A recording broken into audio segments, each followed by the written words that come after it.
여러분 안녕하십니까? 북한의 엘리트 경제관료 출신 탈북자인 김태산 전 체코 주재 북한무역부 대표가 전향 우파인 김문수 고용노동부 장관과 최근 타계한 장기표 신문명정책연구원장에 대해 색안경을 끼고 비판하는 우리 사회의 보수우파 일부 인사들에게 따끔한 일침을 가했습니다. 김태산 대표는 솔직히 나는 김문수 장기표를 만나본 적도 없고 잘 알지도 못하지만 지난날 좌익운동을 했던 사람들 중에서 그 두 사람만큼 자신의 모든 것을 내려놓고 애국운동과 탈북인을 위하는 사람을 보지 못했다고 평가했습니다. 그는 또 한국 정치 역사에 수천 명의 국회의원이 있었지만 김문수 장관처럼 국회에서 북한 인권법을 발의한 자가 있었는가?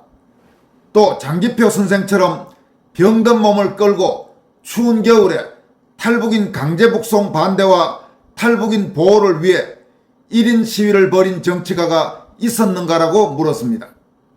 그러면서 나는 김문수나 장기표 같은 사람을 믿지 않고 의심부터 하는 사람은 오히려 적을 도와주고 애국을 분열시키는 또 다른 적이라고 본다면서 이런 사람들은 입으로는 뭉치면 살고 흩어지면 죽는다고 말하고 뒤에서는 분열시키는 행동을 하기 때문이라고 지적했습니다. 김태산 대표는 오늘 보수 우파를 분열시키는 무서운 적은 보수 내부에 있다라는 제목의 글을 통해 먼저 북한에서 온 탈북인이 이런 글을 쓰자니 생각이 많다. 다 알겠지만 요즘 좌익운동을 하다가 우익으로 돌아선 김문수 선생이 노동부 장관이 되고 또 비슷한 길을 걸었던 장기표 선생이 별세하는 희와 애가 겹치는 일이 있었다라고 말했습니다. 그는 이어서 내가 이런 말을 하는 이유는 보수 우파 속에서 김문수의 장관 취임과 장기표 선생에게 추서된 국민훈장을 놓고 말이 많기 때문이다. 동병상련이라고나 할까. 어쨌든 나도 공산주의로부터 자유민주주의로 이념 전환을 한 사람이다 보니 남의 일 같지 않아서 마음이 쓰이는 것도 사실이다. 이런 사람들은 한 번 변절한 사람은 두 번, 세 번 또 변절한다. 나라를 반역하는 좌파 짓을 하던 자를 어떻게 믿고 장관까지 시키냐. 좌파 노릇을 한 사람에게 국민훈장이 말이 되냐. 그러면 열심히 애국운동만 한 사람들은 도대체 뭐냐 등 옆에서 듣기도 거북한 불평불만을 쏟아낸다. 한마디로 김문수나 장기표처럼 사상 전향을 한 사람이 잘 되는 것이 배가 아프고 애국을 한 자기에게는 아무 보상이 없어 배알이 꼴린다는 질투심이 다분히 깔려있다. 물론 본인들은 절대 그런 게 아니라고 하겠지만 옆에서 듣기에는 10분 글이 들린다고 지적했습니다. 김태산 대표는 물론 그런 사람의 말이 다 틀린 것은 아니다. 한번 변절했던 자가 다시 변절한 신뢰도 있다. 또 이 김태산이처럼 이념 전향을 한 사람들이 나는 진실로 전향을 했다고 증명할 방법이 없는 것도 사실이다. 이래서 버섯목처럼 뒤집어 보일 수도 없고 참 답답한 노릇이다는 말이 생긴 듯하다. 그러나 역사에는 한번 변절한 사람이 또다시 변절한 사례만 있는 것은 아니다. 투항한 장수가 자신을 믿어준 것에 감복하여 목숨을 걸고 큰 공을 세운 신뢰가 더 많다. 멀리 볼 것도 없다. 세계가 인정하는 대한민국을 살린 박정희 대통령도 사상 전향자다.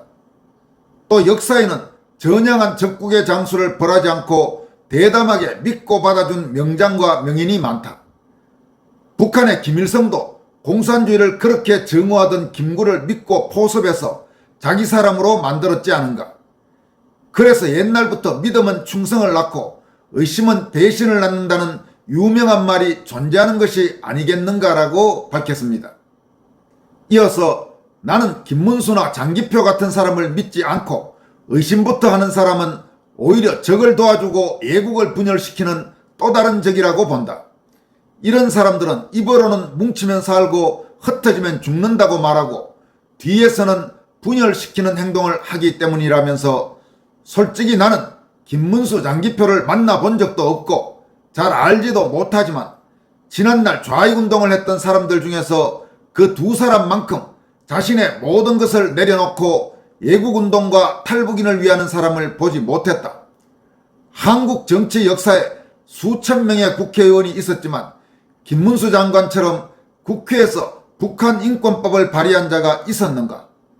또 장기표 선생처럼 병든 몸을 끌고 추운 겨울에 탈북인 강제 북송 반대와 탈북인 보호를 위해 1인 시위를 벌인 정치가가 있었는가라고 목소리를 높였습니다.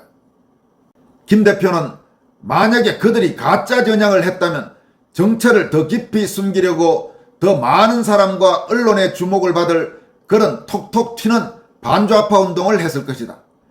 하지만 그들은 누구도 관심 없는 탈북인 생존을 위한 투쟁 따위나 하며 조용히 살아온 사람들이라면서 기계도 아닌 인간에게 어찌 결함이 없겠는가. 특히 보수 우파 진영은 사람을 의심하고 뒤를 캐는 방첩기관도 아니다. 그러니 우선 사람의 장점부터 보고 결함은 고쳐주면서 애국 우파의 대오를 다져나갈 생각을 해야지 왜 인간을 의심하고 배척해서 애국 진영을 분열시키는가라고 성토했습니다. 이어서 사실 일국 일당 독재 정당인 북한의 노동당도 이러지는 않는다. 노동당은 결함을 범한 사람을 내쫓는 것이 아니라 비판하고 바로잡아서 힘을 합치게 하는 것을 원칙으로 삼고 있다. 또 적의 편도 교양하여 공화국 편으로 만들어야 한다는 것이 노동당 대중운동의 기본 원칙이라고 지적했습니다. 김 대표는 마지막으로 한국에 와보니 종북 좌파들은 북한 노동당의 대중운동 원칙을 그대로 수용하여 대오를 철통같이 꾸리고 운영한다. 그렇게 해서 대한민국의 정치, 법률, 언론, 교육, 종교, 노동운동과 군대, 공권력 모두를 좌파가 장악했다. 그런데 나라의 주인구시를 해야 할 보수 우파 중에는 자기 편으로 넘어온 사람들을 환영하기는커녕 오히려 의심하고 시기하고 질투하면서 보수 우파의 단계를 망치는 자들이 적지 않다. 이런 사람들은 좌파들은 똘똘 뭉쳐서 일사불란하게 움직이는데 보수는 서로 제가 잘났다며 뭉치지 못해서 망한다고 말은 잘하면서도 뒤에서는 보수 진영을 파괴하는 또 다른 적이다. 진정한 보수 우파라면 믿음은 충신과 단결을 낳고 의심은 배신과 분열을 자처한다는 대중운동의 진리를 명심하기 바란다라고 지적했습니다. 여러분 그렇습니다. 과거 좌익운동을 했던 사람들 중에 아마 넓은 의미로 전향 혹은 전향이라는 공개적인 선언은 없이 어쨌든 좌익 진영에서 떨어져 나와서 있는 사람들이 있죠. 이런 사람들 중에 정말로 옥석을 잘 가려야 합니다. 예를 들어서 좌익운동가 중에서 김경률 같은 사람은 명백히 문제가 있죠. 저런 사람들은 가령 문재인, 이재명, 현 더불어민주당의 주류들과 뭔가 안 맞아서 그쪽 더불어민주당 쪽을 떠나서 소위 국민의힘 쪽에 왔다고 하지만 지금까지 김경률 같은 사람들이 말한 거나 행동하는 걸 보면 도저히 저런 유의 인간들은 믿을 수가 없죠. 여러 가지 문제가 한두 가지가 아니죠.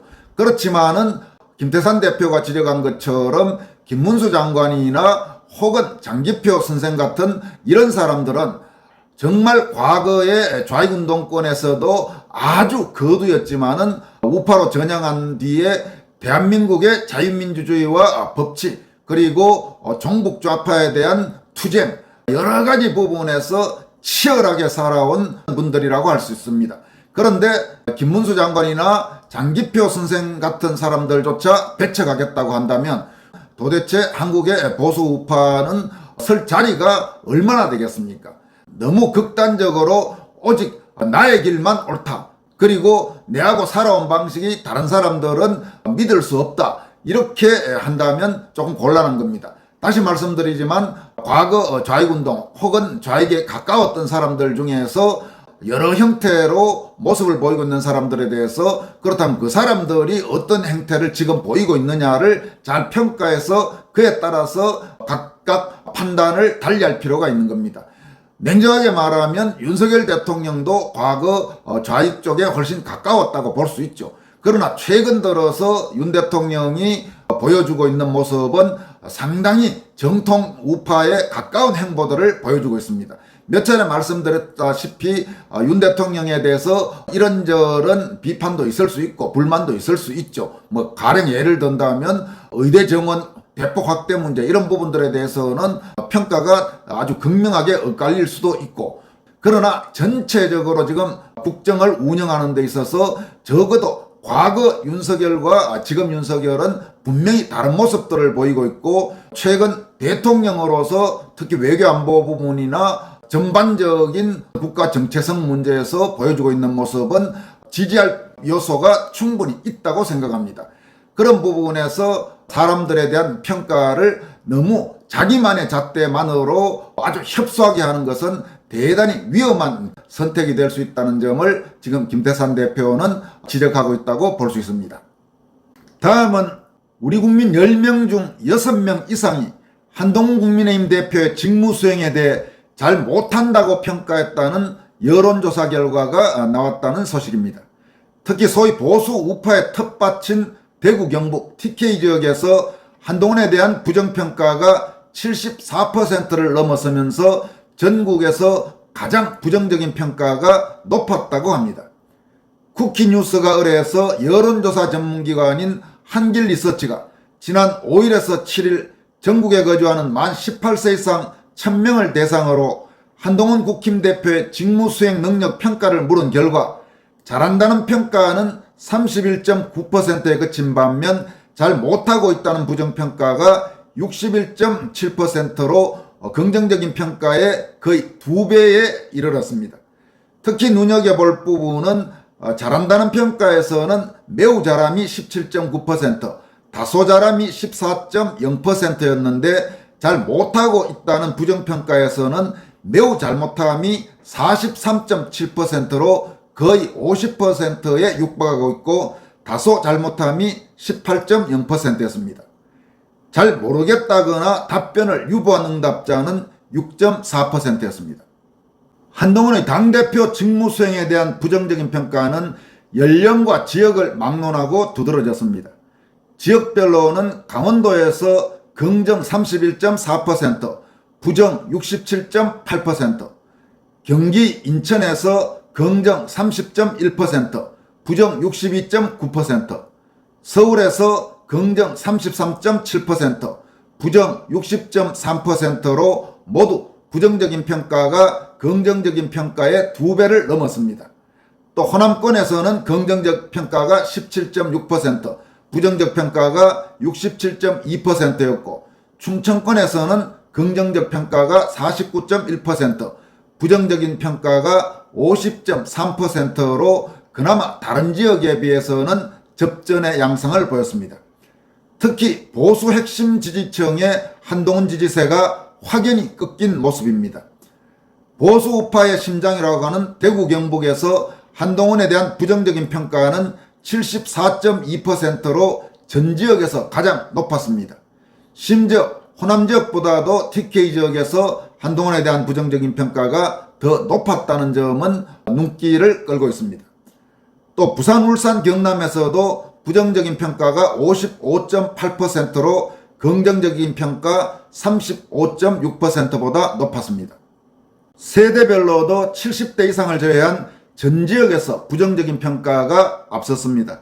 40대는 긍정적인 평가 15.4%, 부정평가 73.7%, 30대는 긍정 24.6%, 부정 70.5%, 50대에는 긍정 29.5%, 부정 65.8%, 18세에서 29세는 부정 58.1%, 긍정 36.1%였습니다. 또 60대에는 61.6%가 한동훈의 당대표 직무수행에 대해 잘 못한다고 평가했고, 긍정적인 평가는 35.6%에 그쳤습니다. 정치 성향별로도 부정적인 평가가 우세했습니다. 소위 진보층이라고 하는 좌파층에서는 부정평가가 73.7%였고, 중도층은 부정평가가 64.8%, 긍정평가가 26.9%였습니다.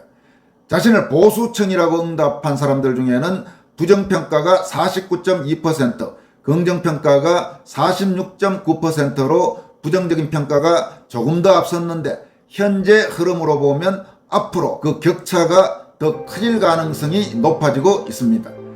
갈수록 한동훈의 입지가 점점 좁아지는 양상이 확연히 드러나고 있습니다.